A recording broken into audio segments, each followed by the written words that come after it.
Assalamualaikum warahmatullahi wabarakatuh. Bagaimana kabarnya Ananda hari ini? Insya Allah selalu dalam keadaan semangat dan tetap sehat. Jangan lupa untuk menjaga kesehatannya. Baiklah, hari ini kita mulai pembelajaran kita yang terakhir pada subtema 3, pembelajaran 5 dan 6. Seperti biasa, sebelum memulai pembelajaran hari ini, let's say basmalah. Bismillahirrahmanirrahim.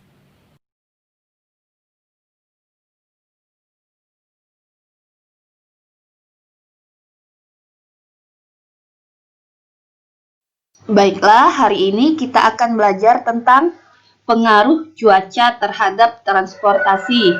Jadi cuaca ini sangat berpengaruh ya bagi kehidupan kita, baik untuk pakaian, kegiatan, pekerjaan, dan kali ini juga berpengaruh terhadap transportasi. Ibu tanya, jika kalian pergi keluar ruangan atau pergi keluar, kalian pastinya tentunya lebih memilih naik kendaraan kan, atau naik alat transportasi daripada berjalan kaki. Kalian pasti lebih memilih kendaraan yang tertutup semuanya seperti mobil atau bus. Jika cuaca cerah, maka bisa pergi dengan jalan kaki ataupun naik sepeda dan naik motor. Ketika cuaca hujan, pasti akan menaiki transportasi yang tertutup. Dengan demikian, kita akan terlindungi dari hujan. Ketika hujan, jalanan menjadi lebih licin. Jadi, terkadang ada orang yang menggunakan sepatu boot untuk menghindari jalan yang licin. Hujan juga membuat kita tidak dapat melihat dengan jelas. Apalagi kalau hujannya sangat deras, maka pandangan kita akan terhalang oleh hujan. Oleh karena itu, kita harus lebih berhati-hati ketika berkendara. Aktivitas penerbangan juga sangat dipengaruhi oleh keadaan cuaca. Misalnya, ketika hujan turun, jarak pandang akan berkurang. Akibatnya, pilot akan kesulitan mengarahkan pesawat. Adanya awan badai juga membahayakan penerbangan. Di dalam awan badai, terdapat arus udara naik turun yang dapat mengempaskan pesawat. Hal tersebut sangat berbahaya bagi keselamatan pesawat terbang. Oleh karena itu, sangat penting untuk mengetahui keadaan cuaca sebelum melakukan penerbangan. Berikutnya, kita akan belajar menuliskan informasi dari sebuah gambar tentang perubahan cuaca atau tentang pengaruh perubahan cuaca. Di sini ada dua gambar. Yang pertama, gambar A.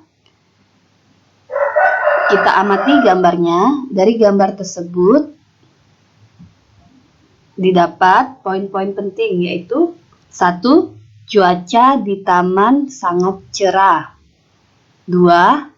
Matahari bersinar dengan terang. 3. Anak-anak bermain di taman pada cuaca cerah. 4. Ada anak yang bermain layang-layang. 5. Ada anak yang bermain gelembung. Dan 6. Pada cuaca cerah, makan es krim sangat menyegarkan. Jadi, itulah yang kita dapatkan dari pengamatan gambar A. Setelah kita menuliskan poin-poin pentingnya hasil pengamatan kita tersebut, maka kita dapat membuat cerita dari gambar. Di sini cerita yang Ibu buat yaitu, suatu hari yang cerah di taman, matahari bersinar dengan terang. Pada cuaca cerah seperti ini, semua anak bermain dengan riang. Ada anak yang bermain layang-layang, ada yang bermain gelembung sabun, dan ada pula yang bermain lari-larian. Dan yang paling cocok dengan cuaca cerah adalah makan es krim yang sangat menyegarkan. Jadi semua poin-poinnya masuk ke dalam cerita ini. Kemudian kita perhatikan pada gambar B. Jika kita perhatikan pada gambar B, maka poin-poin yang didapat yaitu 1. Di taman cuaca sedang hujan. 2. Hujan turun deras sekali. 3. Anak-anak menggunakan pakaian yang terlindung dari hujan. 4. Ada anak yang menggunakan jaket. 5. Ada anak yang menggunakan payung. 6. Ada anak-anak yang menggunakan sepatu boot. 7. Ada anak yang berteduh menggunakan daun pisang. Dan 8. Anak-anak bergegas lari pulang ke rumah ketika hujan turun. Jadi dari hasil pengamatan B, dapat kita ketahui poin-poin pentingnya. Setelah itu, tinggal kita rangkai menjadi sebuah cerita. Nah, silakan Ananda berlatih sendiri di rumah untuk menuliskan sebuah cerita dari hasil pengamatan yang didapat dari gambar B ini. Silakan Ananda berlatih ya. Pengalaman sikap bersatu dalam keragaman.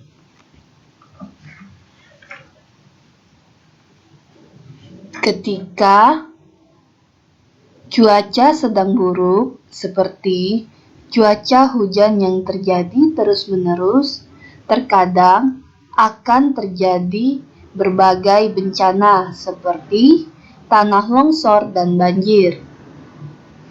Beberapa organisasi menyalurkan sumbangan kepada korban bencana.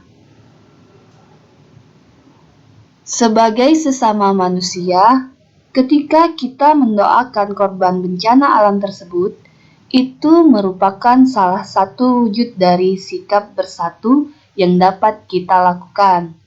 Selain berdoa, kita juga dapat ikut menyumbangkan makanan, pakaian, atau uang. Selain membantu korban bencana alam, sikap bersatu dapat diwujudkan melalui membantu sesama teman jika ada yang kesulitan. Selalu bersikap rukun dan tidak bertengkar meskipun berbeda pendapat, menunjukkan sikap bersatu dalam keragaman. Nah, anak-anak, dari semua pembelajaran kita tentang contoh sikap bersatu, coba sebutkan atau ceritakan pengalaman Ananda yang menunjukkan sikap bersatu yang pernah Ananda lakukan.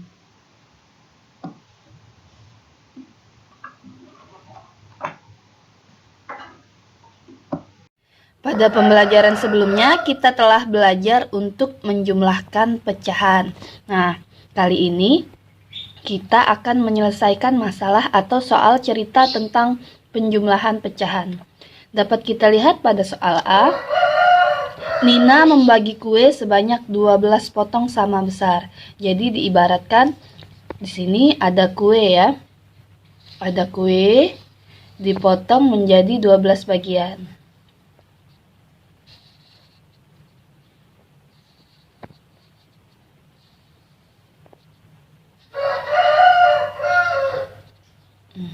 Jadi di sini ada 12 potong. Kemudian kue tersebut diberikan kepada Deli, Edo, dan Tony masing-masing 2 potong. Jadi setiap orang dapat 2 potong. Misalnya ini untuk Deli. 2 potong ini untuk Edo. Dan 2 potong berikutnya untuk Tony. Ya.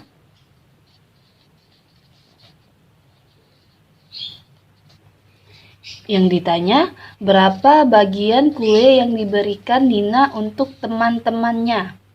Jadi, berapa bagian kue yang diberikan Nina untuk teman-temannya? Yang diberikan kepada Deli, Edo, dan Tony. Kalau kita lihat pada gambar, kita tinggal hitung saja yang bagian yang ini.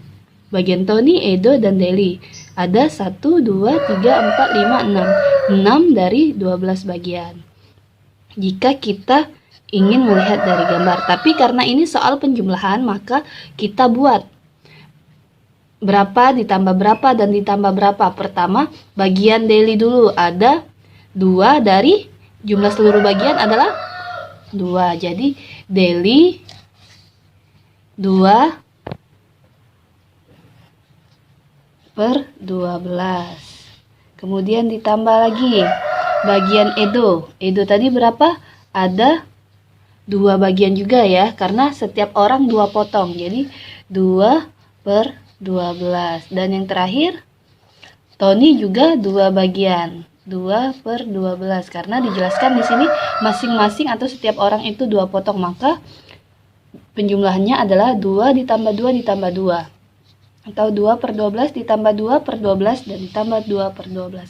Sama dengan sudah, kita tinggal tambahkan saja. Bagaimana penjumlahan untuk pecahan? Karena penyebutnya sama, tinggal kita tarik garis, di bawahnya 12. Angka yang di atas kita jumlahkan. Jadi 2 ditambah 2 dan ditambah 2 sama dengan dijumlahkan 6 per 12. Nah, jadi sama saja dengan cara menghitung ataupun melalui menghitung gambar. Jadi seperti ini ya. Selanjutnya untuk soal yang B. Kita perhatikan lagi. Ibu membuat seloyang puding yang dipotong menjadi 16 bagian sama besar. Jadi ada 16 bagian. Perlu diingat pernya adalah 16 atau penyebutnya adalah 16. Sebanyak 3 potong puding sudah dimakan. Jadi ada 3 potong puding. Berarti yang pertama ada 3 per 16 yang dimakan ya. Kemudian kita lihat 3 per 16 dimakan. Kemudian kita lihat lagi ada sebanyak 2 per 16 bagian dari sisanya diberikan kepada Lani. Jadi 2 per 16 untuk Lani. Ya, jadi ada 3 per 16 yang dimakan dan 2 per 16 untuk Lani. Ditanya berapa bagian puding yang sudah dimakan dan diberikan. Jadi jika ditanya yang sudah dimakan dan yang diberikan, maka jumlahkan 3 per 16 dan 2 per 16. Tinggal dijumlahkan 3 per 16 ditambah 2 per 16. Sama dengan, buat penyebutnya, 3 ditambah 2 sama dengan 5 per 16. Nah, jadi ini adalah hasilnya. Nah, mudah bukan untuk menyelesaikan soal cerita?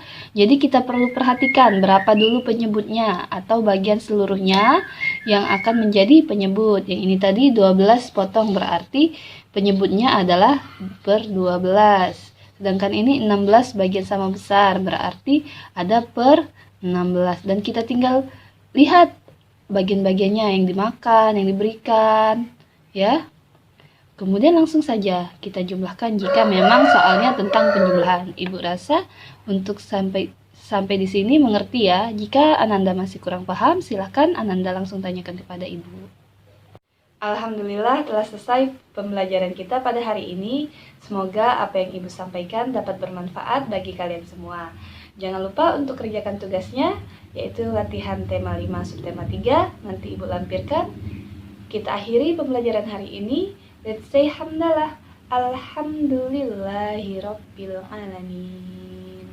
Wassalamualaikum warahmatullahi wabarakatuh. Seperti biasa, jangan lupa like, subscribe, dan komen-komen.